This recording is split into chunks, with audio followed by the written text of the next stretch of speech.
Hello everybody, Mannix here. Going to be doing a very quick knife review, very quick look at the good old cold steel Kudu. Very cheap knife, extremely affordable, extremely lightweight, simple knife. If you're not familiar, this is Cold Steel's modern take on the Okapi knife, which is a knife made in South Africa. I don't know the exact history about it, but it was made for a very, very long time, and you can still get them today. From what I've seen, somewhere around the $100 price range. Not because they have extremely expensive materials or anything. It's just that's just currently what they cost. They're traditional knives. They have a wooden handle. They look similar to this, similar shape. They have this split ring or key ring right here, which allows you to disengage what's known as the clasp lock, or some people call this the clasp lock anyway. I believe it has different names, but this is basically a cheaper, more modern, and arguably better, I will say better version if you want something that's just useful. Specs on this guy, blade length is 4.25 inches, so it's pretty long actually. Oh, anything above 4 inches I consider a long blade, even 4 inches. Handle length 5.75 inches, making the overall length 10 inches. On the nose, just 2 inches under a foot. Weight is 2.4 ounces. So think about it, 4.25 inch blade, 2.4 ounces. That's very impressive if you're just looking at those facts alone. Now, you can't just look at those facts alone. I mean, if you look at a fillet knife, for example, you could have a blade that's almost a foot long and the knife could weigh barely an ounce. It just kind of depends on what you're looking at. But overall, we have an FRN, or I think the Zyx handle material, whatever they call this crap. It's fiberglass reinforced nylon, essentially, glass and plastic mixed together. It's going to be a hell of a lot stronger than the wood used on the Okapi. Probably lighter as well. Wood can get pretty dense, depending on what kind of wood it is anyway, but I like that Kudu emblem they have here. A Kudu is another, antelope. I was going to say antelope, an animal. It came out as antelope. This is some other animal. I don't even know what type of animal to call that. I didn't really do my research, but I know what it is. It's kind of like a deer, kind of like the Okapi, even though the Okapi is a much more bizarre looking animal, but they have interesting horns, like Kudu horns, zigzagged. Very interesting. Yeah, they have a little, probably a stainless steel or aluminum emblem right there. They have this, I'm assuming, is also a stainless steel clasp on here, very kind of crudely put together. The blade has a series of notches along the tang in there. That's what gives you that ratchet noise. Some people call this a ratchet lock.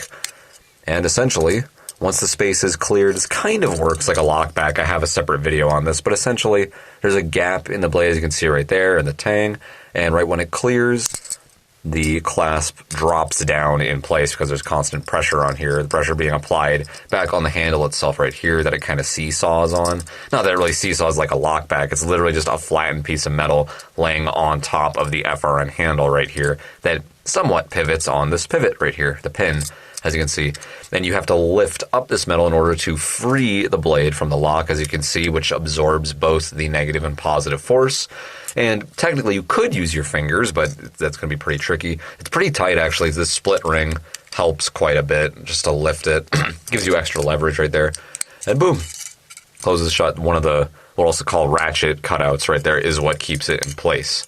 As you can see there, also the locking mechanism itself. It works a lot like a lockback, but it's a little bit more crude, a little bit more simple. I'm assuming a lot easier to manufacture that. It's just one slab of steel or metal, whatever that is on there, instead of a lockback and a torsion bar, etc. It's just very, very simple and crude to put together. It is functional, though. A little sloppy. There is some up and down, but that's just to be expected with this. No side to side, actually. It has a pivot screw instead of what I believe is the pivot pin that the Okapi has, so that's an advantage right there. It is adjustable, solid side to side. There is some up and down. Again, that's to be expected. It is very cheap. These retail at $12.99. Then you can get these all day long for less than a $10 bill. $9 I've seen these for shipped on Amazon, places like that. Super cheap. This one I go way back with Cold Steel. This one, well, for me anyway, I know some people have gone way farther than me, but this one is from, I think, 2012. So this is back when they had the 4116 Krupp stainless they made these with. Recently, on the new Kudus, they have everything's exactly the same, except they now sell these with the 5CR 15 MOV blade steel, I believe, which is actually a very similar composition. One of the differences is that the 5CR 15 MOV has manganese in it. I think it has less carbon content than the 4116 Krupp, but it's going to perform very similarly, I would imagine. It's a very cheap steel the Krupp stainless anyway. Both of them are very, very cheap. But for this steel that I have anyway, if you want to differentiate the two, this is considered the 20K. The new Kudu is the 20KK. The only difference is the blade steel. They probably have slightly different emblems and such on there, but you have a really, really cheap blade. So it takes a hell of a sharp edge. It gets razor, razor sharp. Cuts through paper like air.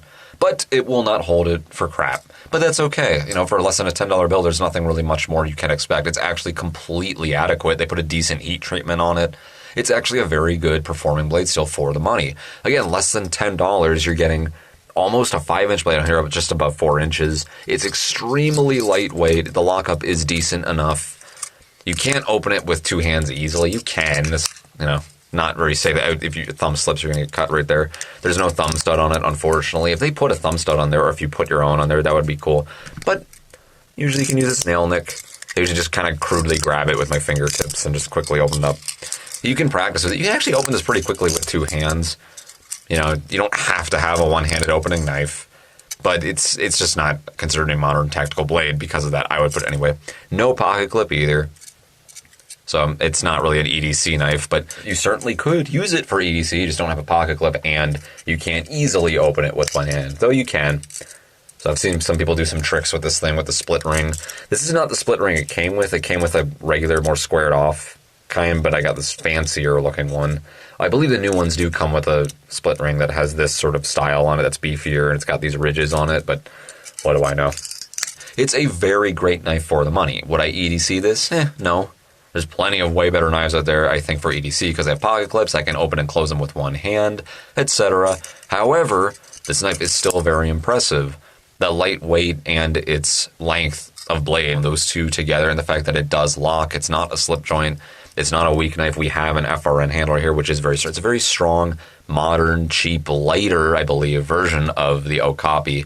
And Cold Steel's notorious for doing that. They'll take traditional knives and make a modern version of it, and keep them affordable, too. That's pretty cool. So what is this knife really useful for? It's a good backpacking blade, a good backup blade.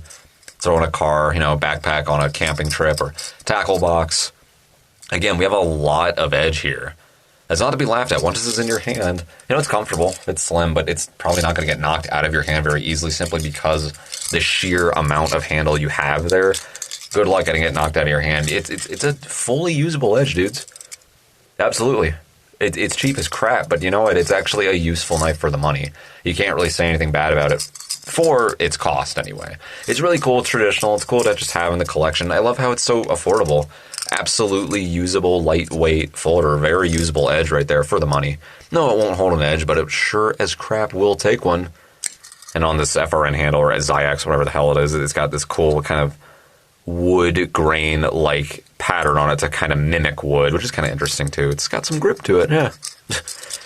But functional, lightweight, super long knife. So because it's so affordable, it's actually really cool. It's cool. There you go, Kudu.